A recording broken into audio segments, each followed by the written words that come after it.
Sejam bem-vindos a mais um episódio do Botânica, para quem quer aprender ouvindo. Esse é o nosso segundo episódio e hoje nós vamos falar sobre um dos momentos mais importantes da história das plantas, a divergência inicial entre licófitas e eufilófitas, que ocorreu há mais de 400 milhões de anos no período devoniano. Mas o que isso significa? Por que esse evento ele foi tão decisivo para a evolução das plantas vasculares? É isso que nós vamos descobrir juntos.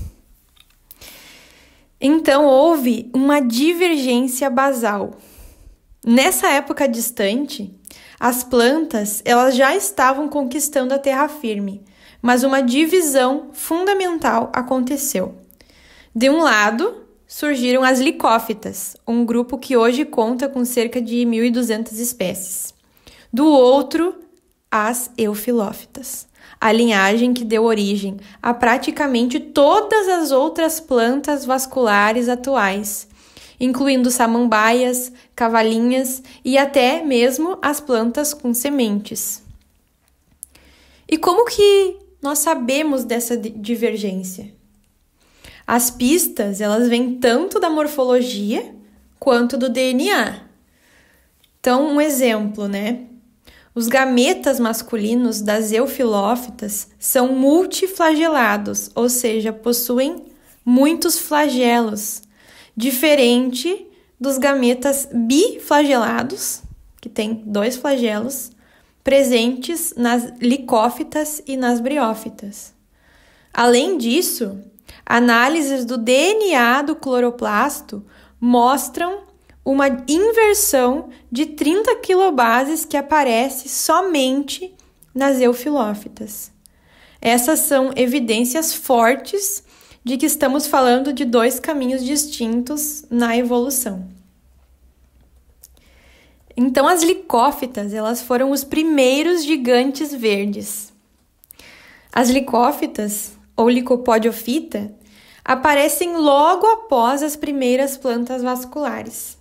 Os seus esporângios são posicionados lateralmente, com formato de rim e uma abertura transversal.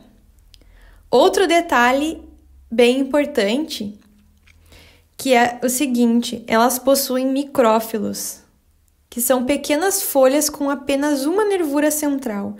Essa característica é exclusiva desse grupo. No passado, durante o Carbonífero, as licófitas eram gigantes e muito abundantes. Os restos dessas plantas formaram grande parte dos depósitos de carvão que usamos até hoje. Imagine florestas inteiras dominadas por esses organismos. Atualmente, a diversidade das licófitas é bem menor. Existem espécies rizomatosas, homosporadas, ou seja, que produzem apenas um tipo de esporo e dão origem a gametófitos bissexuados, né, que produzem os dois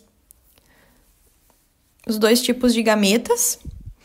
E existem espécies heterosporadas, como as selaginelas, que produzem 2 tipos de esporos, micrósporos masculinos e megásporos femininos. Essa diferença ela é tão importante que os grupos heterosporados eles formam um clado chamado isoetopsida.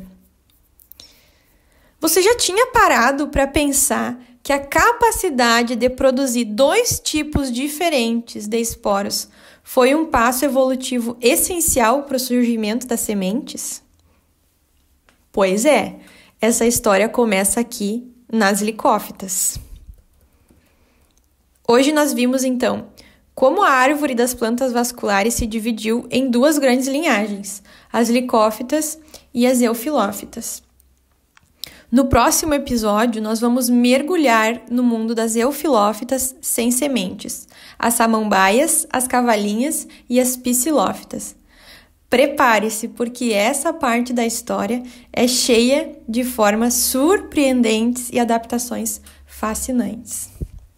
Eu sou Ana Luísa, eu sou professora de Biologia e esse foi o segundo episódio do Botânica, para quem quer aprender ouvindo. Nós nos vemos no próximo episódio. Tchau, tchau!